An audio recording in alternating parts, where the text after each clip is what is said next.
बिस्मिल्लाहिर्रहमानिर्रहीम। ये assignment number 2 है फाइनेंस 621 और इसकी ड्यू डेट है अगस्त 29, 2022।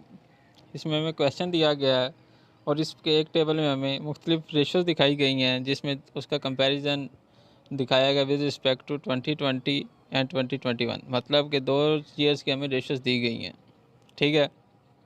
और इसकी रिक्वायरमेंट है कि इन रेशोज़ को हमने जो कैलकुलेटेड रेशोज़ हैं इसके ऊपर हमने एक रिपोर्ट बनानी है और उस रिपोर्ट का मकसद ये होना चाहिए कि जो पोटेंशियल शेयर होल्डर है और पोटेंशियल लेंडर्स हैं उनको इस कंपनी में या इस बिज़नेस में शेयर परचेज़ करने चाहिए।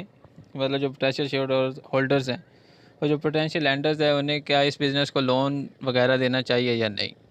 और इसकी रिक्वायरमेंट जो लिमिट है, वर्ड लिमिट, वो 500 to 600 वर्ड्स हैं।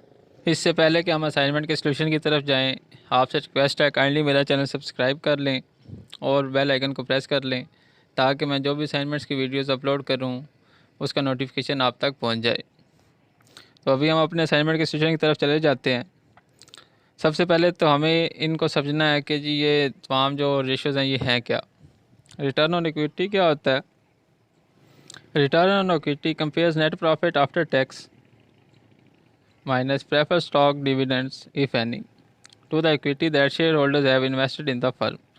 The ratio tells us the earning power of shareholders' book value investment and is frequently used in comparing two or more firms in an industry. A high on return equity often reflects the firm's acceptance of strong investment opportunities and effective expense management. However, if the firm has chosen to employ a level of debt that is high by industry standards, a high return on equity might simply be the result of assuming excessive financial risk. जो return on equity है इसका मतलब होता है कि जो share holders ने firm में इन्वेस्ट किया है उसके ऊपर कितना प्रॉफिट आफ्टर टैक्सेस हमें मिला है। अगर ये प्रॉफिट अगर ज़्यादा होता है तो रिटर्न ऑफ इक्विटी की जो वैल्यू होती है वो ज़्यादा होती है। इसका हरगिज़ ये नहीं मतलब होता कि जी अगर कोई फ़र्म जो है वो ज़्यादा रिटर्न ऑफ इक्विटी प्रोवाइड कर रही है तो इसका मतलब है कि वो फ़र्म ज़्यादा अर्न कर रही है, ज़्यादा प्रॉफिट कमा रही है। इसका मतलब ये भी हो सकता है कि जी ये जो रिटर्न ऑफ इक्विटी है ये जो फ़र्म है उसने काफ़ी ज़्यादा मिकदार में जो लोन है वो लिया हुआ है तो उसकी वजह से रिटर्न ऑफ इक्विटी ज़्यादा हो गई है। ठीक हो गया। रिटर्न ऑफ इक्विटी का मतलब है शेयर होल्डर्स ने इन्वेस्ट किया फर्म में, उसके ऊपर जो रिटर्न मिलता है उसे रिटर्न ऑफ इक्विटी कहते हैं। ये एक एब्सोल्यूट वैल्यू है। एब्सोल्यूट वैल्यू वो होती है कि जो सिर्फ सिंपल वैल्यू है उस वैल्यू का उस वक्त तक फ़ायदा नहीं होता जब तक आप किसी दूसरी फर्म के साथ या किसी दूसरी वैल्यू के साथ आप उसको कंपेयर नहीं करते, उसे रिलेटिव एनालिसिस कहते हैं। ठीक हो गया। उसके बाद आ जाता है interest coverage ratio. Interest coverage ratio का मतलब होता है कि जो एक फर्म है वो अपने जो लोन्स लिए हुए हैं उसके ऊपर जो इंटरेस्ट उसको पे करना है वो कितना एफिशिएंटली पे कर सकती है। ठीक हो गया। इसकी वजह से एक जो फर्म है वो बैंकरप्सी से बच जाती है। इस रेशो की वजह से जो लैंडर्स होते हैं वो डिसीजन लेते हैं कि किसी बिज़नेस या किसी फर्म या ऑर्गेनाइजेशन को उसने लैंड करना है या नहीं करना। एक ऑर्गेनाइजेशन जो अपने इंटरेस्ट पे ही नहीं कर पा रही तो कोई भी जो लैंडर होगा वो कभी भी उस फर्म को लोन नहीं देगा। ठीक हो गया। उसके बाद आ जाता है जी gearing ratio. Low equity ratio indicates extensive use of leverage. मतलब गेयरिंग रेशो को कहते हैं लिवरेज। लिवरेज का मतलब होता है बोरिंग। एक ऑर्गेनाइजेशन जिसने बहुत ज़्यादा बोरिंग की हुई है या उसने बहुत ज़्यादा जो लोन है वो लिया हुआ है तो उसकी जो गेयरिंग रेशो होगी वो ज़्यादा होगी। ठीक हो गया। उसके बाद आ जाता है करंट रेशो। करंट रेशो होता है कि तमाम एसेट्स जो कि कन्वर्टेबल इनटू कैश होते हैं। ठीक हो गया। चाहे वो इन्वेंट्रीज़ में हैं, जिस तरह भी हैं, वो जो तमाम एसेट्स हैं उनकी वैल्यू और जो उसकी लाइबिलिटीज़ हैं उस ऑर्गेनाइजेशन की, अगर वो जो उसका जो डिफरेंस होता है उसे करंट रेशो कहते हैं। ठीक हो गया। उसके बाद आ जाता है क्विक रेशो। क्विक रेशो क्या होती है? इसमें कैश और कैश इक्विवेलेंट्स होते हैं लेकिन इसमें जो इन्वेंट्रीज हैं वो मौजूद नहीं होती क्योंकि फिनिश गुड्स भी एक कैश की ही शक्ल है लेकिन वो बहुत टाइम लगती है। सेल होगी तो तब आपको कैश रिसीव होगी। कैश और कैश इक्विवेलेंट्स में आपके पास जो होती हैं, एक तो कैश हो गया, दूसरा आपके पास जो बॉन्ड्स वगैरह होते हैं वो होते हैं। ठीक हो गया। क्विक रेशो का मतलब होता है कि जो इसकी मदद से आप जो अपनी करंट लायबिलिटीज़ हैं वो पे कर सकते हैं और इसकी वैल्यू हमेशा 1 होनी चाहिए। ऑर्गेनाइजेशन की क्विक वैल्यू मतलब कि किसी भी ऑर्गेनाइजेशन की अगर क्विक रेशो 1 से कम होती है तो इसका मतलब है उसके पास जो कैश और कैश इक्विवेलेंट्स हैं वो इतने नहीं है कि वो अपनी जो करंट लायबिलिटीज़ है उसको कवर कर सके। उसके बाद आ जाता है प्राइस टू अर्निंग रेशो। अभी प्राइस टू अर्निंग रेशो क्या होती है? जो प्राइस अर्निंग रेशियो होती है ये हमें बताती है कि जो प्राइस जो किसी भी ऑर्गेनाइजेशन के जो शेयर्स हैं उसके ऊपर जो एक मार्केट है वो कितना पे कर सकती है। ठीक है, उसे विलिंगनेस टू पे कहते हैं। मतलब कि आपके पास एक शेयर है, आपके पास इस कंपनी के शेयर्स हैं तो उसकी मार्केट में वैल्यू क्या होगी। ठीक हो गया।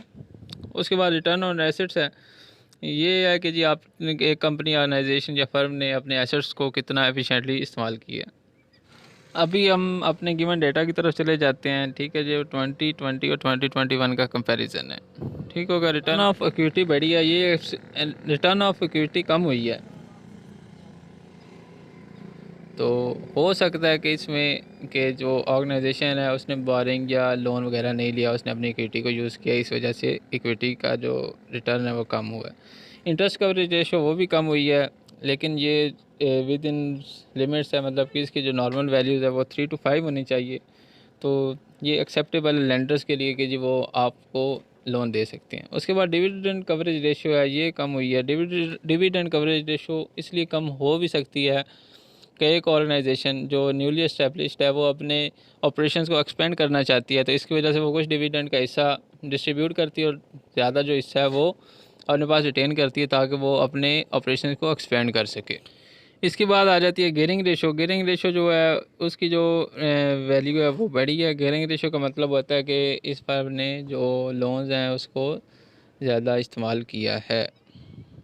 जब कोई ऑर्गेनाइजेशन लोन ज़्यादा इस्तेमाल कर रही होती है तो उसका जो रिस्क है वो भी बढ़ जाता है। तो जो लैंडर्स होते हैं उनका ट्रस्ट उस ऑर्गेनाइजेशन से कम हो जाता है, क्योंकि वो नहीं चाहते कि अगर वो किसी ऑर्गेनाइजेशन को और ज़्यादा लोन दें और वो बैंकरप्ट हो जाए तो उनकी जो पेमेंट्स हैं वो डूब जाएंगी। ठीक हो गया। उसके बाद करंट रेशो है वो बड़ी है। करंट रेशो का आपको पता है कि जी लायबिलिटीज़ को रिकवर करती है। क्विक रेशो का भी यही काम होता है। क्विक रेशो करंट लायबिलिटीज़ को कवर करती है। अर्निंग पर शेयर है वो कम हुई है।